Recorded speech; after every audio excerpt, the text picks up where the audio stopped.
Hi, everybody. Welcome to Expert Q&A with Mike. And today we have a very special guest. He is the president of the Philippine Society for Intelligence and Security Studies, the chairman of the Philippine Institute for Peace, Violence, and Terrorism Research, and member of the board of the directors of the China Southeast Asian Research Center on the South China Sea. He is also a member of the International Panel of Experts of the Maritime Awareness Project of the National Bureau of Asian Research and the Sasakawa Peace Foundation.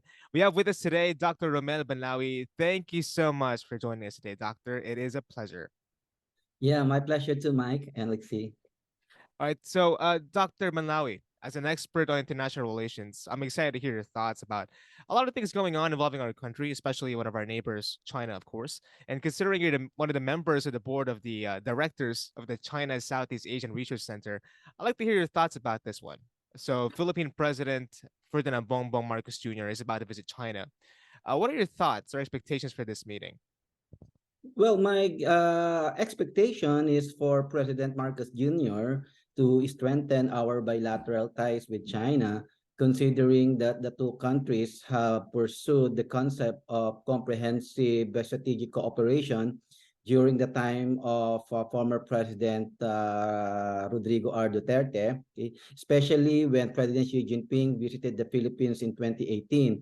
So I am expecting that from comprehensive strategic cooperation, our president will elevate the status of our relationship with China to a higher plane. So what I'm proposing now is to promote strategic partnership with China, considering that all members of the Association of Southeast Asian Nations have already established the comprehensive partnership with China, and the Philippines is the only country among countries in ASEAN that has not done so. So I'm expecting our president to propose the concept of strategic partnership with China during his visit in January. Dr. Banlawi, you said one thing, strengthening the relationship. As you mentioned, the foundation has been built by President Duterte. Now it's a matter of finding a way to further grow that relationship to find a more symbiotic partnership between the two countries. What is the current status of the relationship between China and the Philippines, you would say? Well, in the area of economic cooperation, we can see that the Philippines and China are doing a lot in terms of economic cooperation. According to the latest report of the Philippine Statistics Office, the Philippines still recorded China as the number one source of our imports and the number one destination of our exports. So China is really our great economic partner, and that has been reaffirmed by President Marcos when he describes China as an important partner of the Philippines for our post-pandemic economic recovery. And at the same time, we have seen a lot of improvements in our relationship with China in terms of official development assistance during the time of President Benigno Simeon Aquino III. We did not receive any financial aid from China, but now China is ranking at least number three or number two among the top sources of the Philippines official development assistance. So that's it. Although I must say that we need to improve our security cooperation with China because of our ongoing problems in the South China Sea, more so in the West Philippine Sea. No, it's good that you brought that up, Doctor. As you know all too well, I think right now tensions are a bit high. You know, people have different thoughts and opinions about it, understandably so. Regarding the South China Sea or West Philippine Sea situation, could you clarify for us what the current administration's firm stance is on the matter currently? How do you see the conversations and negotiations progressing during their meeting and in future meetings as well?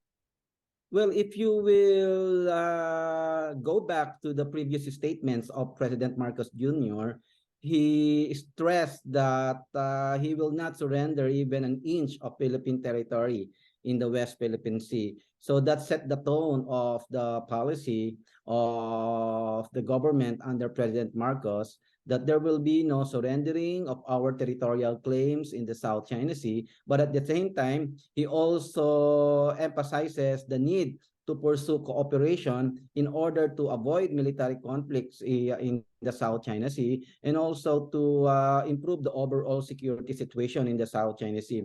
And he also urges China to abide by the international law, especially the strict observance of the United Nations Convention of the Law of the Sea, not to mention the 2016 arbitral tribunal decision favoring the stand of the Philippine government when it comes to the maritime jurisdictional disputes in the South China Sea.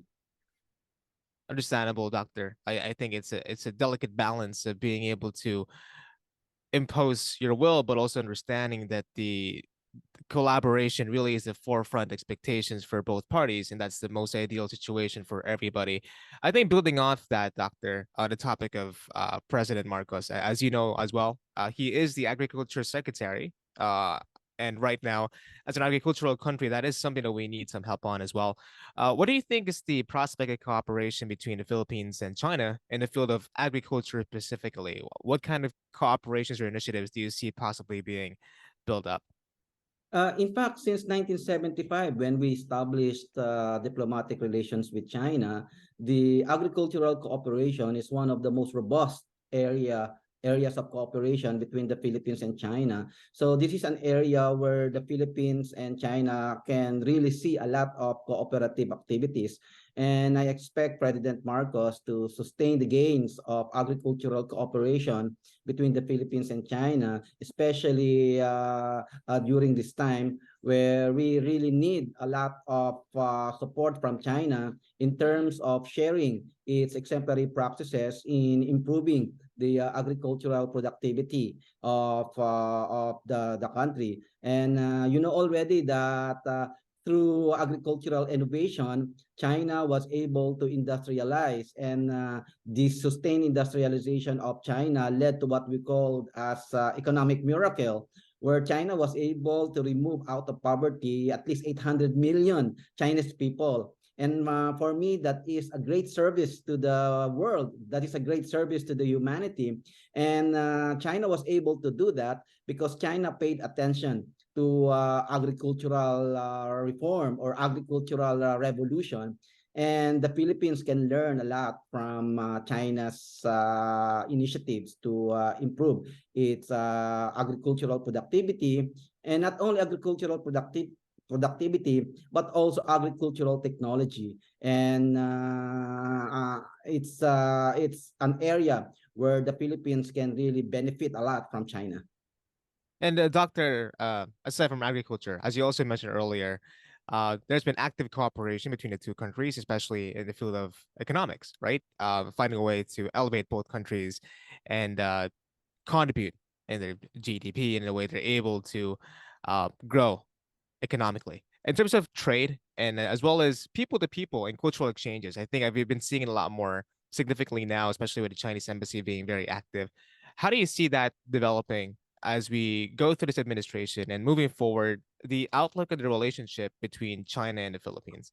Well, speaking of people-to-people contacts, it is very essential for the two countries to improve their tourism cooperation. And if you will look at the economic achievements of most members of the Association of Southeast Asian Nations, they were able to generate a lot of income because of their ability to attract Chinese tourists. Because, you know, if you can boost tourism in your country, it can also trigger a lot of economic activities like hotel services, transportation services, and even food services. And that is an area where the Philippines and China can really work on to improve people-to-people contacts through tourism cooperation. And based on my study of tourism situation in Southeast Asia, Malaysia and Thailand are the top two countries in ASEAN with robust tourism sector because they were able to attract Chinese tourists. So if you we can also do that, that can really help the economy of the Philippines to get going and even achieve its economic targets. And I hope China can also assist the Philippines in terms of tourism cooperation. During the past administration of Duterte, we were able to improve our tourism relations with China, but we need to do a lot more in order to really maximize the benefits of tourism. There are challenges right now because of the COVID-19 pandemic, but that should not stop the two countries from finding ways on how they can improve their tourism cooperation, because tourism cooperation can do a lot in terms of improving their overall bilateral relations, people-to-people contacts, cultural exchange, academic exchanges, and even economic exchanges. And doctor, to wrap it up, a lot of avenues and facets can be improved upon, especially in our relationship with other countries. As you mentioned, economically, tourism, people to people, agriculture, a lot of things can be pursued to help the country develop and also develop the relationship with China as well. But holistically and overall, I guess, just for your final words, what are your expectations for the future development of the relationship between the two countries, Philippines and China? Well, my expectations for the future direction of their bilateral relations is to really elevate it to the higher plane. And that is to pursue a strategic partnership. Because if there is a strategic partnership between the Philippines and China, there will be greater commitment on the part of both countries to really promote cooperation and avoid conflicts despite all their national differences on sensitive issues like the South China Sea. So it is my sincere desire to see the Philippines and China improving their bilateral cooperations by pursuing the concept of a strategic partnership. All right, thank you very much, Dr. Banlawi. Once again, this has been Expert Q&A with Mike and, of course, the president of the Philippine Society for Intelligence and Security Studies, Dr. Rommel Banlawi. Thank you very much for taking the time to join us today, Doctor. And for you, make sure you stick around for more hard-hitting news, insightful interviews, and, of course, great music here on Q Radio. Q is good for you.